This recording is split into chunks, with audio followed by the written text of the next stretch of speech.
I'm here with Osiris, and Osiris, your name has a very special meaning, I understand. So tell us a little bit of what your name means. It means Egyptian god. Egyptian god. Okay, but today you're not an Egyptian god. Today you are Doctor Strange, right? Okay, so talk a little bit about why you chose Doctor Strange from all the different Marvel characters or DC characters or just all the characters in general.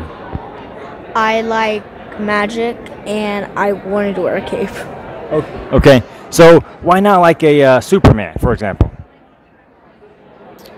I feel like Superman is like not that like fun. Okay, so Doctor Strange is a little bit cooler, right?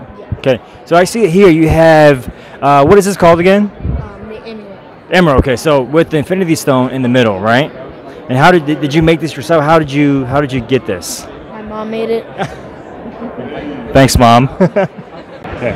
So we're back with Osiris. Now, Osiris, have you seen any of the Marvel films? Okay. What's your favorite one?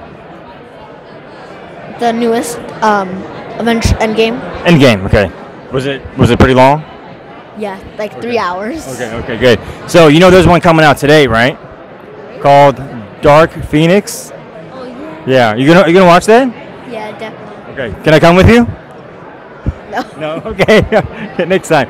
Okay. So one more question. Do you have a special pose that you want to show everyone, like a very awesome, cool Doctor Strange pose? Yeah.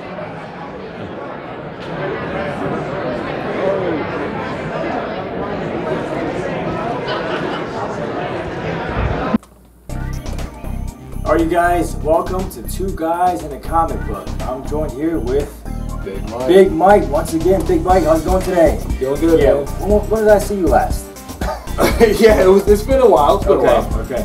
Yeah. So how you been? Anything new? Yeah. I mean, in the world of cosplay, always. Okay.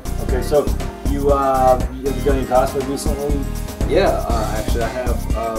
The last event I was at was Awesome Con. Okay. The one in DC, right? Yeah, that one's in DC, and I was different variations of Black Panther. So I did a Man Without Fear version of Black Panther. There was a comic series in the early 2000s, actually mid 2000s, where he took over for Daredevil and Hell's Kitchen, and it was more of a tactical look to it.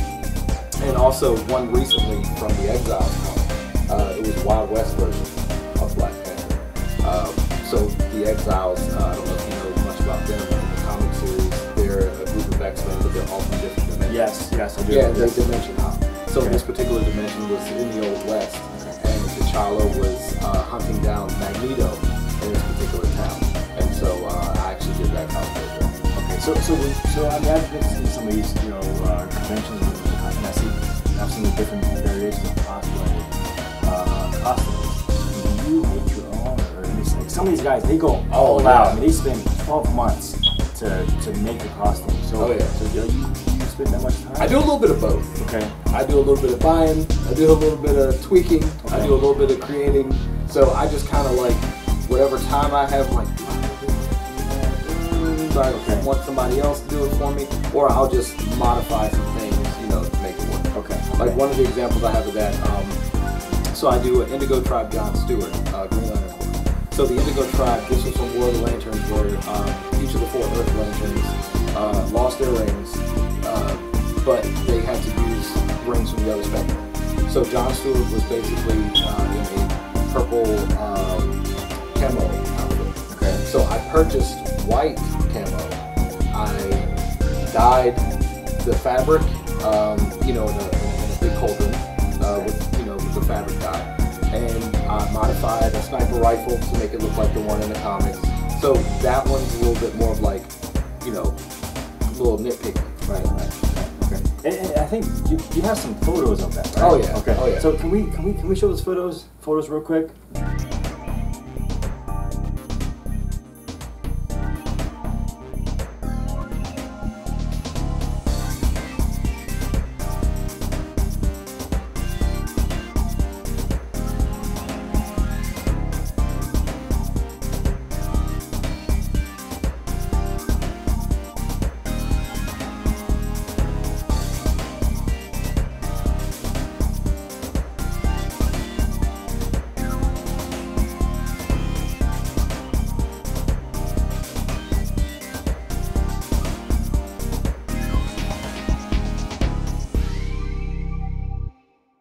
Wow, that was great.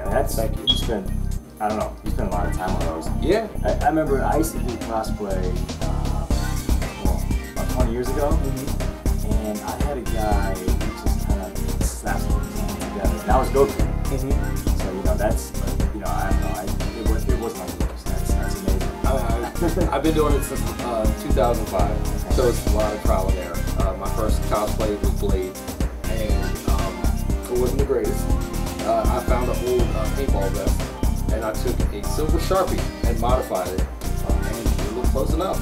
So there you go. At the time when I was in cosplay, I always told myself that I was going to work out in the gym so that the following year I could come back as Battle Goku, right? With the shirt ripped and six-pack. Right. So 20 years later, I'm still working on that. Oh man. The six-pack, I mean. You working on the six-pack? I got a keg for you. I got a keg. Yeah. So you have a con that you're heading up next, or? Yep, probably Baltimore Comic Con. Or no, actually BlurredCon is before that. BlurredCon's coming up in July, actually. Okay. Where's that? That's going to be in Northern Virginia. Okay. At the I think Crystal City, one of the Crystal City hotels. Okay. So you'll be there all weekend? Probably Saturday. I'm gonna look for you. Okay. I'm gonna vote for you too. Okay. Look for me. I won't come as bad as Goku because I'm again not ready this year. Okay. Don't worry about it. Maybe everybody can cosplay. Okay. Just, it's all it's for fun. Okay. Anybody can cosplay. Do you ever go to KatsuCon or Otakon? Those are some of I think probably the bigger ones in this area. Yes. I do frequent Katsu. Okay. But are they in the grand scheme of things? Are they bigger than some of the ones out west, or are they kind of like on the same level? I feel like Katsu at this point has grown exponentially, and I would consider it probably one of the premier anime cons. Okay. Because it's not actually a comic con, it's for anime. But yeah, Katsu is probably one of the premier anime cons in the US.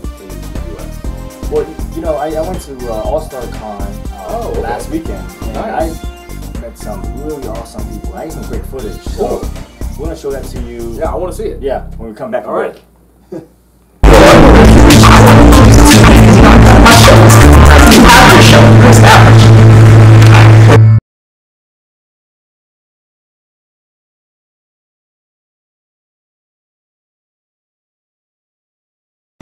Hi, I'm here with Arthur, the Zombie King. So Arthur, you've got some amazing artwork here. I mean, I see the Hulk, I see pretty much the Avengers Squad, Superman, Deadpool.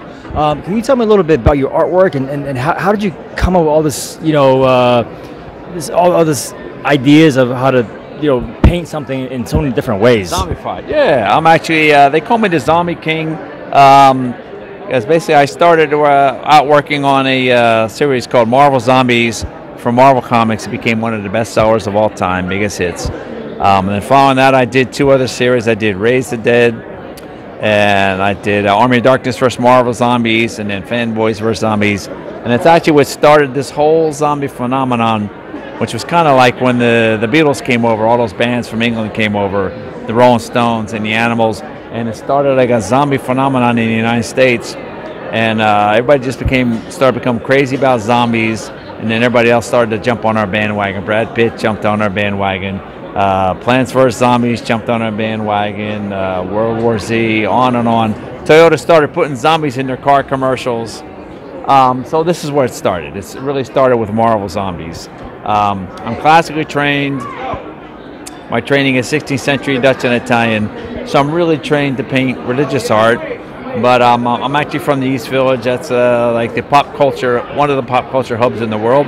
It's where Andy Warhol comes from, where punk music, new wave music, rap music, all that fashion, all the poetry, and the great literature all comes from the West Village and the East Village. Okay. So I'm from there. I'm the latest export from the East Village in New York City, and I do the zombies. Okay. And so I want to ask you. So so it's in addition to creating these fantastic paintings, Yeah. you're involved with Marvel and DC, right? Right. So Correct, can you talk a little bit about your involvement and what is it that you do with them?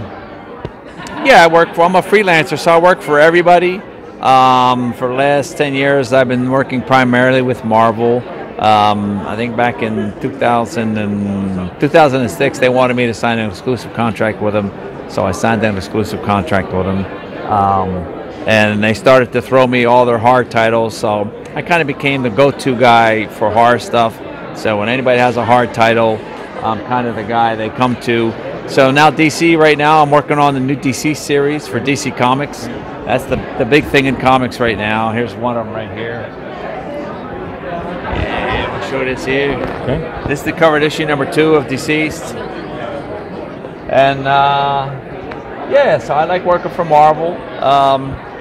Yeah, they're pretty. The management is pretty good. They give you time to do your best work, and the checks arrive on time, and the characters tend to be more developed than the superhero characters for other companies. They put a lot more, when they were creating the characters, a lot more thought went into it. And then over the years, the writers working on the Marvel characters have did some good work on developing the characters for the series. So it's a lot of fun working on that stuff. Okay. Yeah. Okay. And let me just ask you one more question. So let's say, for example, something like this masterpiece over here with the Hulk and the Avengers. How long does it take for you to create something like this? Yeah, we call this the Hulk pile. This was from Marvel Zombies Returns. It was one of the covers.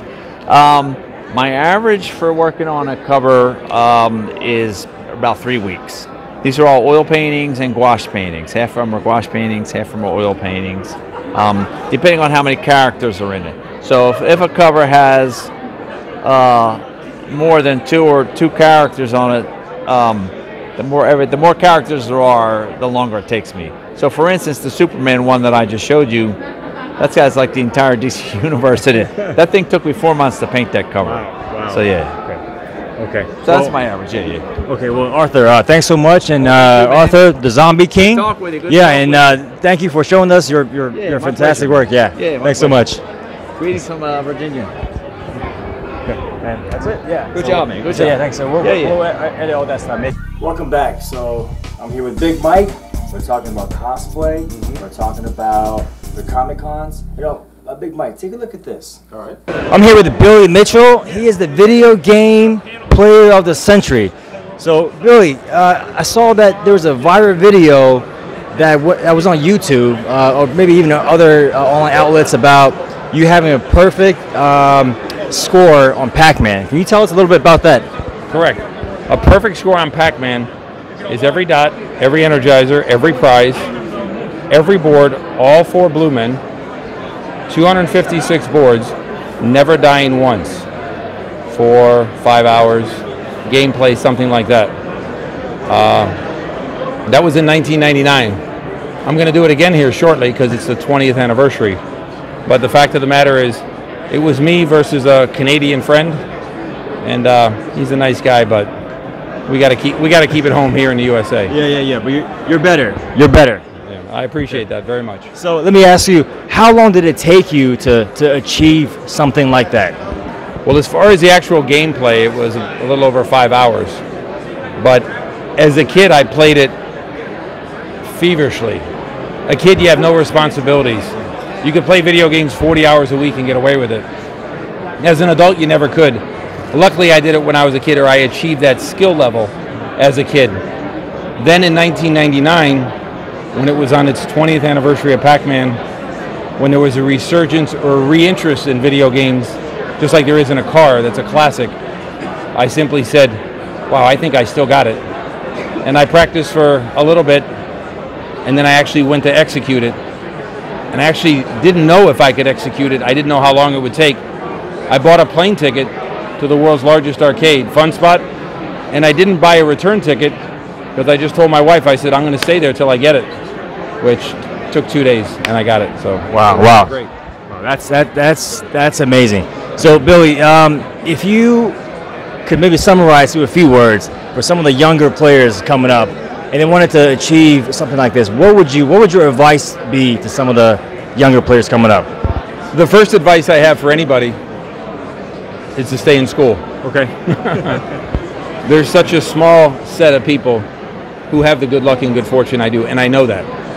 And when you have all the security behind you, the security of a great family, the security of your education, and your well-being, then it makes things of this nature, it makes it more feasible, more realistic. You can be a success at it because you don't have all your chips in one basket.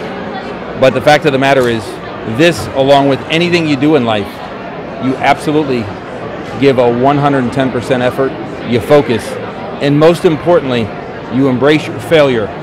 Every time you fail, you embrace it because you should have learned from that failure. You should have learned from the failure. You should have learned from the failure. And each time you learn, you get that much closer to success. Okay. You can't be afraid to fail. One time, I said I was going to get a particular score, and I played a game, and I played a game, and I played a game, and I played it 94 times. Wow. In order to get that score, and I finally got it. Again, I had to embrace each time and learn each time from it. I've heard that. Not only do I believe that, but that's been shared with me by great athletes, and so I certainly believe it, and I actually preach it, as you can hear. Okay. So, in a few words, stay in school, don't give up, and persistence. Absolutely. Okay. In anything you do it to 110% of your ability. Don't ever do something halfway. You're only cheating yourself, and you're only cheating the opportunities or the doors that'll open in the future. Always. Think about it when you're in school. If you're sitting in class and something's going on, you have a test or a quiz coming, and you're not prepared or you haven't worked at it, man, it sucks just sitting in that chair. But when you know you're ready, when you have your guns loaded, you sit in that chair and you're as cocky as can be because you know you're ready and you know you're going to succeed. Absolutely. It's the same thing with gaming or really anything in life. Okay. Well, Billy, thanks so much for taking the time to speak with me today, and good luck with that perfect score in a few minutes, and I'm sure you'll get that without any difficulty. Thank you very much. Thanks. Very good. Thanks, Billy. So, Big Mike, what'd you think? That was great. Yeah, I love it. so Billy Mitchell, the video game player of the century. I mean, the first time I saw his YouTube Pac-Man gameplay, man, that was amazing. I mean, His dedication is, I mean, beyond anything I could ever fathom. how do you, I don't even understand where you start. I'm still trying to figure out, how do I get through the first level of Mario without dying? Exactly. And this guy's like, well, to the millisecond, you have to be precise. You can't make one mistake, and you have to be ready for 4 or 5 hours to complete this mission. And I mean, the game itself even like just conked out before he could even finish, but he could still finish the game. And it was just amazing. So I mean, were you a Pac-Man fan? Did you play Pac-Man, or you played Donkey Kong? Yeah, all those. So, you know, growing up in the 80s and 90s, I mean, arcades was a huge deal. Like when your parents took you to the arcade, it was almost like taking you to a Six Flags or something. So we would go to the arcades and just like play as many of the games as we could, and just like go through quarters like it was water. That was our Six Flags. Yeah, pretty much. Pretty much. Yeah. So were you also a fan of like some of the older Street Fighters, or like the Mortal Kombat? Yeah, oh yeah. I mean, even to this day still love fighters. Street Fighter 2, back when I was a kid, was probably my favorite as a kid. Until Marvel vs. Capcom. Okay. And then that just stole the show from me. Yeah. Because I mean, it had Street Fighter, well, you know, most of the Capcom characters, and then all the Marvel characters. Yes. I think that's great. I mean, when the first Marvel vs. Capcom came out, I was like, wow, this is the dream times 1,000, right? But my thing with games like those is that they get so big with the moves and stuff, where like it goes off screen, and I don't know what's going on. Yeah. Maybe You can lose yourself. Yeah, so maybe because I'm getting too old, but I get kind of lost, and I'm like, well, I don't know what's going on anymore. Yeah. Well, as long as you're the guy winning, it doesn't matter if you know what's So I just go like this. Be a button masher. Okay. That's a thing. Okay. And then, Do it. All right, Big Mike, we're gonna take a quick commercial break, and then we'll come back. We'll talk more about the Comic Cons. All right.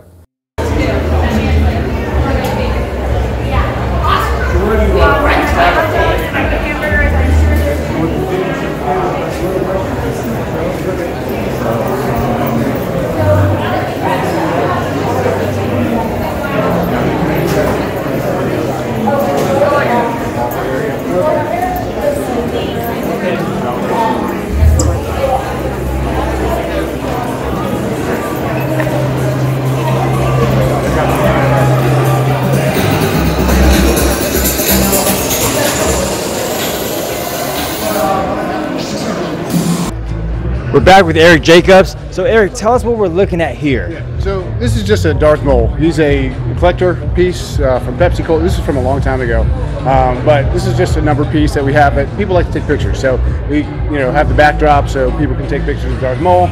And I guess we can move on to Yeah. So this is amazing. I mean, how long did it take to create something like this? So this was a Millennium Falcon Extraordinaire. So there's only a few hundred of these that were actually 700 technically from Toys R Us 20 years ago. 500 were given away, and then many of them got destroyed. But this was one of the pieces that we got lucky enough to get, and we took this one down, took everything apart, put resin inside it, and we recreated this with a smoke system, sound system, and lighting kit. And obviously the weathering and the painting and stuff like that we used. These were actually from my mom's art supplies. Wow. So Eric, then over here I see you have an R2-D2. Well, just turn this thing on real quick. Okay. So. See how this thing. It's all a remote control hotkey. So. Okay, and then we also have some of the other models over here that we have lighting kits and sound system. This is kind of a. If you want to take a real quick picture of how we take these apart. So this is what we'll do. We'll take some of these electronics out of some of these storytellers, and we'll build them in here with a sound system and remote control. Welcome back. I'm here with Big Mike. Big Mike, I want to show you one more other clip. Okay, that from the Comic Con last weekend. All right, cool. So I'm here in the arcade with the arcade buffet. Yeah, the arcade buffet. Yeah. So all these machines are yours. Can you tell me a little bit about how you got into acquiring all these machines and your journey through this entire process? Well, it kind of starts off, it's a fairly long story, but the short version is when I was a kid, I never got to go into an 80s arcade. I've never been in one, which is kind of sad. But when I was out with Mom and Pop, I used to watch them at grocery stores and all that stuff all the time, and never had any money to play. So kind of, shortchanged as a kid, kind of thing.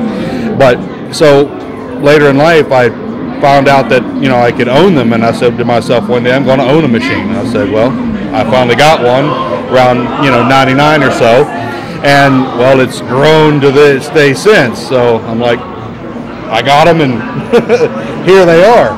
So fast forward to now, and I've gotten a master collection, and I enjoy bringing them to conventions for people to play and have fun and smile and have relived their childhood. So that's kind of what it is and how it progressed to here. So and let me ask you, how did you get the name the Arcade Buffet?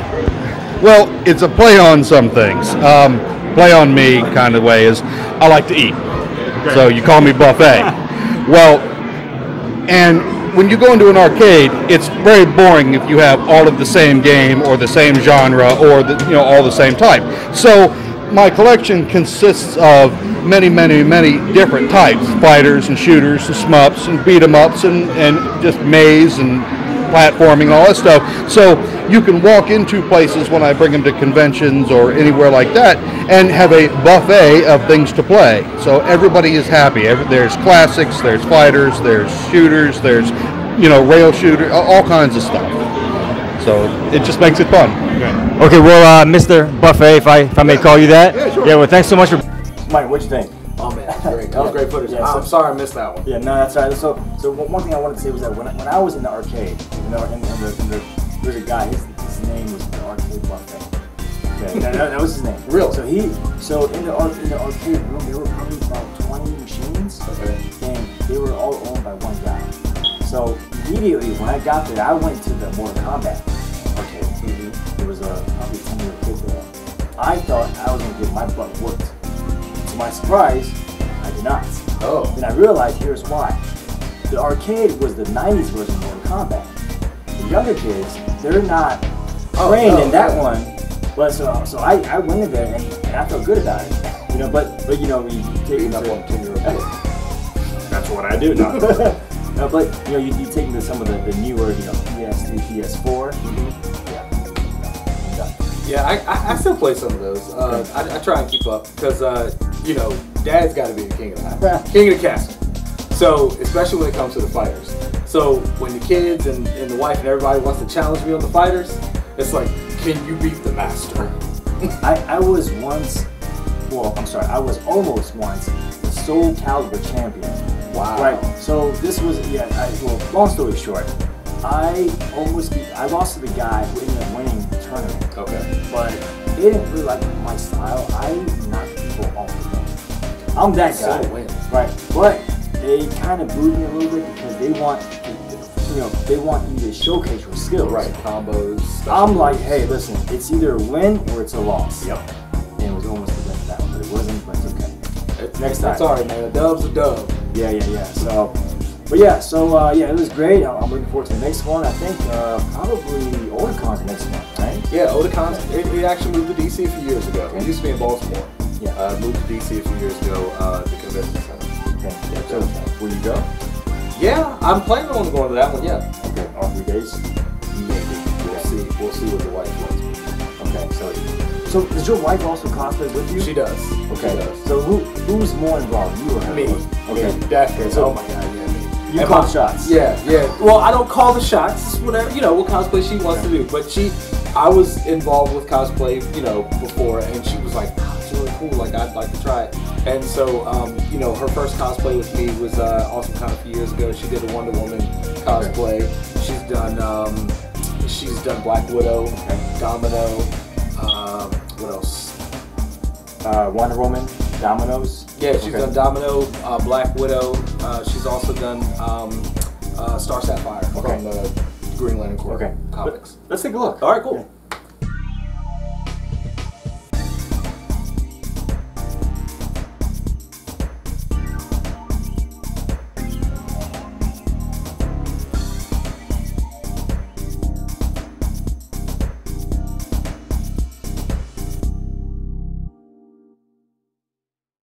Wow, that's great. That's great. Wow, you guys really went all out. Thank you. Okay. Well, look, Mike, Big Mike, thanks again for Oh, yeah, being my no guest problem. today. And Anytime. I'll see you next time. All right. You guys at home, make sure to stay tuned and join us next time on Two Guys in a Comic Book. Take care. All right, and so that's 2 in the can. Now you ready to change again?